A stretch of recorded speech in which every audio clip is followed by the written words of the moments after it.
মহাকাশে উৎপাদন করা হবে বিদ্যুৎ, তারপর সেই বিদ্যুৎকে মাইক্রোওয়েভে রূপান্তরিত করে আনা হবে পৃথিবীতে।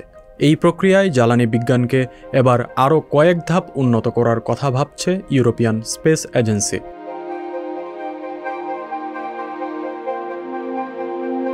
এই বিষয়ের উপর গবেষণার জন্য ৩ বছরের একটি কার্যক্রম শুরু করার অনুমোদন দিতে যাচ্ছে সংস্থাটি।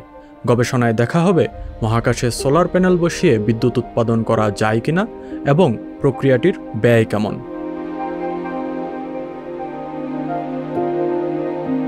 পৃথিবীর কক্ষপথে বিশাল বিশাল স্যাটেলাইট বসিয়ে প্রতিটি থেকে একটি বিদ্যুৎ কেন্দ্রের সমপরিমাণ শক্তি উৎপাদন করাই এই কার্যক্রমের লক্ষ্য।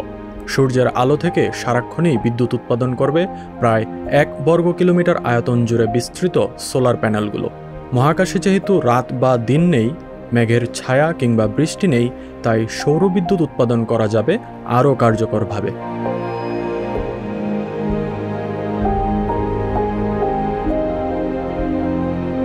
সোলার প্যানেল বহন করা সেই স্যাটেলাইটগুলো হবে আমাদের বর্তমান স্পেস স্টেশনের আকৃতির তুলনায় প্রায় 10 গুণ বড়, বা 10টি ফুটবল মাঠের সমান। 110 মিটার আয়তনের স্পেস স্টেশনটি এখন মহাকাশে সবচেয়ে বড় অবকাঠামো।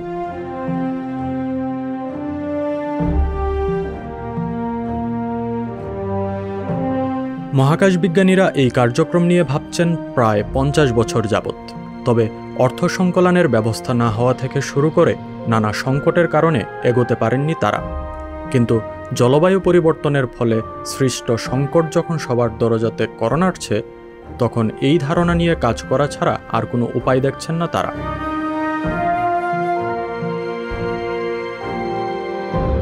সবকিছু মিলিয়ে মহাকাশে বিদ্যুৎ উৎপাদনকেই বিপর্যয়ে এড়ানোর অন্যতম উপায় হিসেবে দেখা হচ্ছে।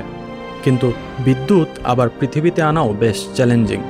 তার বা কেবল ব্যবহার করে তো এই কাজ করা অসম্ভব।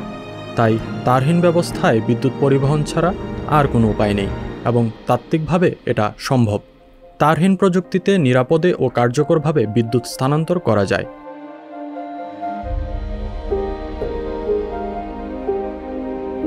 এই প্রক্রিয়ায় মহাকাশে থাকবে সোলার পাওয়ার প্ল্যান্ট আর পৃথিবীতে থাকবে রিসিভার প্ল্যান্ট।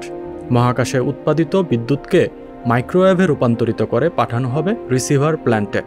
সেখানে মাইক্রোওয়েভকে পুনরায় বিদ্যুতে রূপান্তর করে পাওয়ার গ্রিডে পাঠানো হবে ব্যবহারের জন্য।